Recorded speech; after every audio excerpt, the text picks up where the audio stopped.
Sur une échelle de 1 à 10, à combien tu mesures ta compétitivité? Autrement dit, ta capacité à accepter un échec. Tu joues aux cartes et tu perds. Tu te choques noir ou tu acceptes ta défaite parce que c'est juste un jeu? Tu expérimentes quelque chose puis ça fonctionne pas pantoute. T'abandonnes le tout en te traitant de tous les noms ou t'essaies une autre fois en t'y prenant autrement? Tu joues au hockey et quand ton équipe perd, t'en veux à la terre entière ou tu te dis que tu pouvais pas faire mieux parce que tu as donné ton 100%? Tu joues au tennis puis ça te coûte une raquette à chaque fois que tu perds?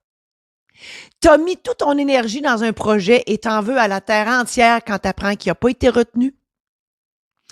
Lors de ton évaluation annuelle, ton employeur relève des points à améliorer et ça te met en pétard? Bonne nouvelle, un échec n'est pas la fin du monde parce que tu respires encore. Dans cet épisode, je te raconte une anecdote réellement vécue le week-end dernier.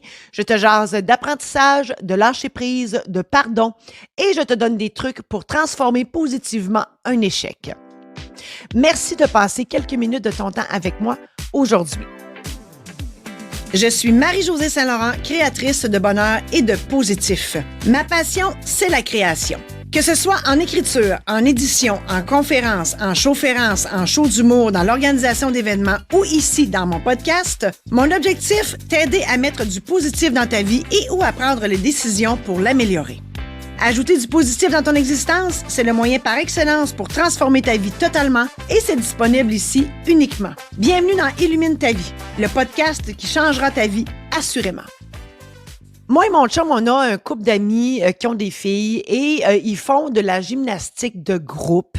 Et gars, on n'avait rien à faire, fait qu'on a dit, on va aller voir la compétition régionale de gymnastique. Hey, c'est quelque chose, là, ça revole dans les airs, c'est incroyable. Et cette compétition-là, c'était la dernière dans le but d'aller aux provinciaux. Et qui dit gymnastique dit chute. Et ce qui devait arriver arriva. La fille de nos amis, elle est tombée. Elle a fait perdre des points à son équipe et son équipe est arrivée 3e. Et donc, il n'y a pas de provinciaux parce qu'ils prenaient les 2 premières équipes. Et là, c'est la fin du monde. Hein? Et à la fin de la compétition, ben on s'en va à la sortie des athlètes et on va récupérer la demoiselle. Et là, écoute, elle braille sa vie. Là, écoute, la Terre vient d'arrêter de tourner. C'est la fin du monde parce qu'elle est tombée. Tout ce qu'elle veut, ce serait de retourner en arrière pour recommencer puis faire ça mieux. Parce qu'elle avait oublié ça. Écoute, elle dit, vraiment, là, c'était, écoute, elle a 15 ans. Hein? On s'est entendu que c'est pas la fin du monde, loin de là. Et c'est sûr qu'elle est très, très, très compétitive, pour pas dire mauvaise perdante. Elle voudrait être parfaite tout le temps. Puis, tu sais, elle est très, très sévère avec elle-même. Ça peut être une qualité, mais des fois, hein, ça peut être un défaut aussi. Puis moi, je regardais la scène puis je me disais, mon Dieu Seigneur, écoute, elle s'en voulait, elle s'en voulait, là. D'après moi, je disais, elle va s'en vouloir jusqu'à la fin de ses jours, mais ça va être long parce qu'elle a rien que 15 ans. Puis je me dis, mais mon Dieu, pourquoi qu'elle accepte pas ça, qu'elle accepte pas sa défaite, puis qu'elle se pardonne donc ses erreurs en lâchant prise, parce que de toute façon, elle peut pas revenir en arrière, c'est passé. Tu sais, moi, je lui ai dit, hey, fille, c'est parce que tu respires encore, là. Hey, elle me regarde avec des yeux sortis des orbites. Bref, écoute, et là, moi, ce que j'ai trouvé magique dans tout ça, c'est que toutes ses coéquipières, ils sont venus l'entourer, puis ils sont toutes venus la prendre dans un cocon. Puis il arrêtait pas de dire, ben non, c'est pas grave, il y a pas, tu sais, fais-toi-en pas, c'est juste une, tu sais, c'en est juste une, puis blablabla. Puis il y avait tous des commentaires positifs face à elle. Puis moi, de rajouter, je dis, garde, aujourd'hui, c'est toi qui es tombé, mais d'autres fois, c'est d'autres. Puis, tu sais, c'est vrai, là, je veux dire, cette fois-ci, c'était elle, mais, tu sais, il y en a d'autres compétitions où il y en a d'autres qui sont tombés, puis c'était pas elle. C'est quoi son attitude par rapport aux autres quand c'est les autres qui tombent? Voilà, tu sais, c'est ça. Moi, je me dis, ben, coudonc, si ses coéquipières, ils l'ont pardonné d'être tombée, mais elle aussi, il faut qu'elle se pardonne là-dedans, là. Tu sais? Moi, j'ai pour mon dire que la défaite, ça fait partie du jeu. Hein? Comme dirait l'autre, c'est l'expérience qui rentre. En tout éternel optimiste que je suis, puis que je trouve du positif partout, mais il y en a du négatif, mais il ne faut pas te laisser abattre par le négatif. Il faut que tu le prennes de façon constructive. Pour moi, le négatif, ça fait avancer. C'est juste un pied dans le cul pour te dire, hey, recommence, change quelque chose, puis recommence, puis gars, c'était juste une leçon, puis il doit y avoir moyen de faire autrement, puis tu vas l'avoir. Hein? Il y a un proverbe qui dit, on ne fait pas d'omelette sans casser des œufs. Bien, c'est ça. Si tu n'en casses pas d'œufs, tu n'en mangeras pas d'omelette. Mais il faut se donner une chance de se reprendre là, quand on se trompe ou quand on perd. Il faut se pardonner nos erreurs parce que l'erreur est humaine. Hein? Si on était parfait, on ne serait pas ici. Je dis dans ma conférence, qui a déjà joué à un jeu sans bouger un pion? Hein? Sans bouger son pion. Mais c'est ça l'affaire. C'est sûr que quand tu t'embarques dans un projet, dans un jeu, dans une compétition, peu importe, il faut que tu t'attendes à ne pas être parfait tout le temps. Il faut que tu t'attendes un moment donné à avoir une tape sa margoulette, à avoir une défaite. Ça fait juste partie de la vie. Ça fait partie de l'apprentissage de la vie. Ça fait partie de notre évolution d'apprendre de nos erreurs. Hein? Mais l'idée, c'est que dans tout ça, l'important, c'est de toujours garder l'attitude de gagnant. Hein? Comme Elvis Gratton, think big, esti. Ben, c'est ça, d'avoir le verre à moitié plein tout le temps, de voir le verre à moitié plein, je devrais dire, et de voir les échecs comme des apprentissages. Et l'important, c'est que la défaite ou, en tout cas, le truc qui est négatif, qui vient de t'arriver, l'important, c'est de ne jamais arrêter de croire en tes dons, tes talents, tes compétences. Pas parce que tu t'es trompé une fois que t'es plus bon, t'es plus bonne à rien, là. Pas ça l'idée, là. Pas pantoute. Faut juste se dire, on efface, puis on recommence. C'est tout. Comme à l'habitude, je te partage des citations et je les commente pour agrémenter mon propos. Une belle citation. Il n'y a pas d'échec, il n'y a que des expériences. Mais voilà, comme je l'ai dit, les échecs, ça fait partie de l'apprentissage. Il y en a malheureusement qui apprennent pas de leurs erreurs. C'est toujours la faute des autres, c'est jamais de la leur. Puis il y a toujours quelque chose, puis c'est à cause d'eux. Puis tu sais là, ben ces gens-là, ils apprennent pas là. Non, ils nient leur erreur ou leur échec, puis ça, c'est vraiment pas bon, là. Non, il faut apprendre de nos erreurs, puis t'avances avec ça dans la vie. C'est né que en fait, tu as plus de trucs dans ton bagage. Je te dis pas tout le temps de te tromper, là, c'est pas ça que je dis, mais le fait de se tromper ou de perdre, ben ça fait juste des expériences que tu mets dans ton bagage pour l'avenir. Une autre citation. Rien n'est permanent dans ce monde, pas même nos problèmes. Ça, c'est Charlie Chaplin qui a dit ça. Effectivement, hein, c'est pas parce que tu as perdu une partie de poker ou que tu as perdu, mettons que je ne sais pas, moi, il y avait un concours puis tu as perdu. C'est pas la fin du monde, là. Tu respires encore, puis mon Dieu, on passe à d'autres choses. On efface, on recommence, on passe à d'autres choses, c'est tout. Une autre citation. La chute n'est pas un échec. L'échec, c'est de rester là où on est tombé. Évidemment. Faut que tu apprennes de tes erreurs. Faut que tu apprennes des critiques. Hein? Quelqu'un va te donner une critique négative. Ben, tu peux t'effoirer à terre, partir broyer ta vie, là, tu sais. Ou tu dis, ah, OK, ouais, il y a peut-être du sens. Ça fait peut-être du sens ce que cette personne-là m'a dit. Puis tu dis, ben, Caroline, comment que je pourrais améliorer mon affaire pour pas répéter la même erreur? Une autre citation. Les obstacles ne bloquent pas le chemin, ils sont le chemin. Voilà. C'est, tu sais, des fois, il y en a qui disent, ah, j'ai un karma de merde, tout m'arrive, blablabla.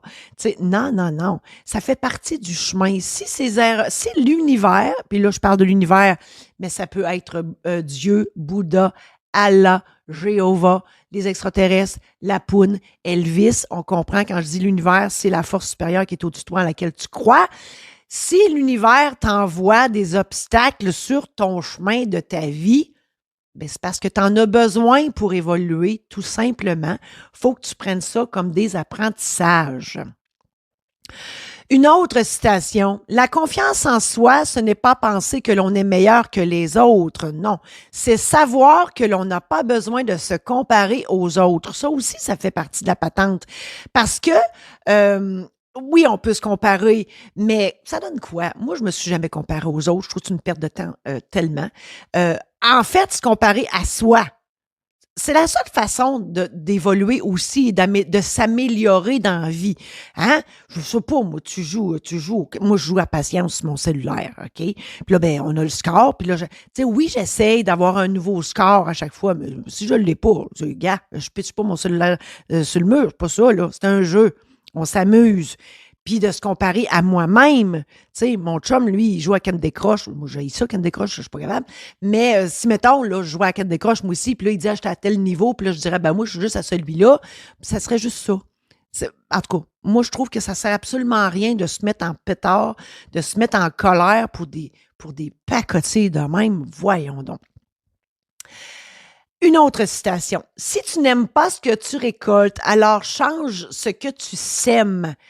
Ben voilà, les échecs, les critiques que tu reçois, peu importe, tes expériences négatives qui t'arrivent, ben et si tu répètes toujours la même chose, tu vas toujours avoir le même résultat, là. Il faut que tu changes quelque chose. Donc si, je sais pas moi, tu as ta rencontre, annuelle ou, trimestrielle avec, ton employeur pour évaluer tes performances au travail.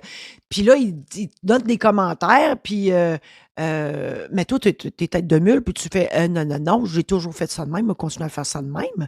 Ben, si le mois pro la période suivante, à la prochaine évaluation, ton employeur, il dit encore les mêmes commentaires, ben, à un moment donné, il faut que tu comprennes qu'il faut que tu changes quelque chose. Sinon, effectivement, tu vas arriver toujours au même. Une autre citation. Ce qui compte, ce n'est pas ce qui arrive, c'est ce qu'on fait de ce qui arrive. Voilà. Ça revient tout au même, ce que je dis, mais effectivement, c'est dit en d'autres mots pour que peut-être que ça résonne plus, cette citation-là. Mais effectivement, ce qui arrive, c'est une chose, mais ce qu'on fait avec ce qui arrive en est une autre. Il faut apprendre de ce qui arrive. Moi, je dis souvent, rien n'arrive pour rien, tout arrive pour quelque chose. Tu te dois de vivre ça, que ce soit une rupture, une chicane, un échec, une défaite, peu importe, des commentaires négatifs, peu importe. C'est à toi à rebondir suite à ce qui est arrivé. Une autre citation, et celle-là, elle est, écoute, il y en a 6. En fait, je vais vous résumer ça. Il y a des célébrités qui ont vécu des échecs. Albert Einstein, il était incapable de parler jusqu'à presque 4 ans. Ses professeurs disaient qu'il n'irait jamais très loin. Je pense qu'il est allé assez loin, merci. Michael Jordan, viré de son équipe de basket au lycée, il s'enferme dans sa chambre pour pleurer. Et on comprend-tu que s'il avait continué à broyer dans sa chambre, il n'aurait pas réussi ce qu'il a réussi. Walt Disney, il a été viré d'un journal pour panne d'imagination et absence d'idées originales. On comprend-tu que si c'était juste fait à l'idée que c'est un bon à rien, il n'aurait pas créé l'empire Walt Disney. Steve Jobs, dépressif à 30 ans après avoir été viré sans ménagement de sa propre société.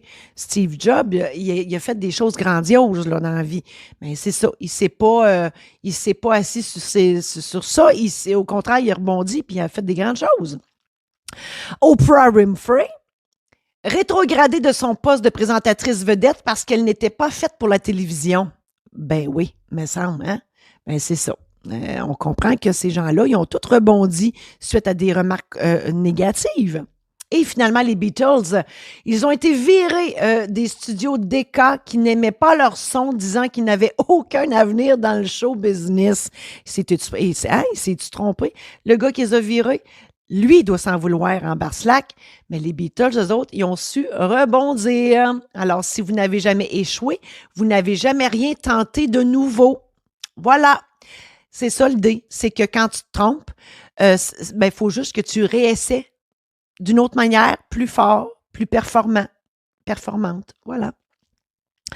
Une autre citation. Le passé est dans ta tête, le futur est dans tes mains. Ben, une autre affaire. Quand tu te trompes, que tu perds, que tu n'es pas choisi, blablabla, arrête de penser à ça. OK? C'est passé, là. Hein? Reviens-en, comme dirait l'autre. Puis regarde en avant. Tout simplement. Ça ne sert à rien de ressasser ta défaite. Ça ne sert à rien de ressasser ton échec. Faut juste que tu retravailles la patente, puis tu regardes en avant, puis tu rebondisses. Une autre citation. Les gagnants trouvent des moyens, les perdants des excuses. Ça, c'est Franklin Roosevelt qui a dit ça. Pas étonné, là. Ben effectivement, quand tu as l'attitude de gagnant face à un échec, tu vas réfléchir à comment, bon, pourquoi tu as fait telle affaire, puis OK, si tu avais fait telle affaire, peut-être que, puis là, tu vas l'essayer, puis tu vas te repratiquer, puis tu vas y réussir. Le perdant, lui, il s'assit sur son cul, puis il fait « Bah, là, c'est à cause de ci, puis là, c'était pas une bonne journée, puis la température n'était pas bonne, puis lui, c'était un tel qui c'était de sa faute, puis tu comprends-tu? » Fait que ça, là, c'est pas bon, ça. Hein? Faut que tu, comment dire, que tu assumes, OK? Faut que tu assumes ce qui te revient, là. Faut que tu assumes que c'est peut-être de ta faute, OK? Ce qui arrive, mais tu n'en restes pas là. Tu te bottes le cul, puis tu recommences. Une autre citation, Albert Einstein. La vraie folie, c'est de toujours faire la même chose et d'espérer des changements. Mais voilà, si tu t'entêtes, tu sais, mettons, on jase, là. Mettons, là, tu fais une recette, là, OK? Elle n'est pas mangeable. Puis là, tu te dis, bah, ça doit être parce que ci, parce que ça, tu t'es trompé, tu as peut-être mis du sucre au lieu du sel, whatever. Puis tu recommences la même recette, elle n'est toujours pas mangeable. Tu recommences la même recette, elle n'est toujours pas mangeable. Mais c'est peut-être parce que tu ne l'aimes pas, cette recette-là, tout simplement. Comprends-tu? Mais c'est ça. Fait que change de recette, c'est tout. Face à ta compétitivité maladive, tu as deux options. Premièrement, tu as l'option de t'en vouloir à pu finir d'avoir échoué. Tu te jures que pour toi, c'est terminé. Tu abandonnes au premier revers, tu casses tout, tu dis que c'était de la merde de toute façon, c'était la faute de ci ou de ça, tu entretiens de la rancœur, de la rage, de la colère face à ton expérience désastreuse, puis tu as honte de ta défaite ou de ton échec. Tu prends toute critique négativement, puis à force de ruminer du négatif, ben, tu vas te rendre malade. Ou la deuxième option. Oui, tu es déçu d'avoir perdu, c'est sûr, mais tu te dis que c'est pas la fin du monde, que c'est juste partie remise. L'important, c'est d'avoir eu du plaisir à jouer au jeu où tu as perdu ou à monter le projet que tu as monté puis il n'a pas été retenu ou peu importe. Il y a d'autres occasions de se reprendre. La Terre n'arrêtera pas de tourner parce que tu n'as pas réussi telle ou telle chose. Tu relèves ce qui n'a pas fonctionné puis tu dis que la prochaine fois, ben, tu ne feras pas les mêmes erreurs. Tu prends la critique de façon constructive et tu es d'avis qu'il y a toujours place à l'amélioration. En ayant une attitude positive, ben, tu vas vivre très longtemps. En résumé, je t'ai parlé d'apprentissage, de lâcher prise, de pardon. Je t'ai raconté mon anecdote de gymnastique qui s'est terminée en crise de larmes. Je t'ai partagé et commenté plusieurs citations qui font réfléchir sur le sujet de la compétitivité. Je t'ai présenté des options possibles sur la façon de gérer ton attitude face à une défaite ou à un échec. À toi de décider comment tu agiras la prochaine fois que tu joueras au poker ou à ta prochaine évaluation annuelle de ton emploi. J'espère sincèrement que tout ça t'a aidé et je te souhaite bonne chance dans ta compétitivité. Que ce soit pour une cérémonie de mariage, une cérémonie de funérailles, pour l'animation d'un événement spécial, pour une conférence positive, spontanée ou préparée sur un sujet donné, pour écrire ta vie, un roman, un scénario, un hommage ou un discours, ou pour te procurer mes livres et mes cartes sourires virtuelles, consulte le marie-josée-saint-laurent.com. J'espère que tout ça t'a sincèrement aidé. On reprend ça la semaine prochaine où je te parle des signes trompeurs de l'univers.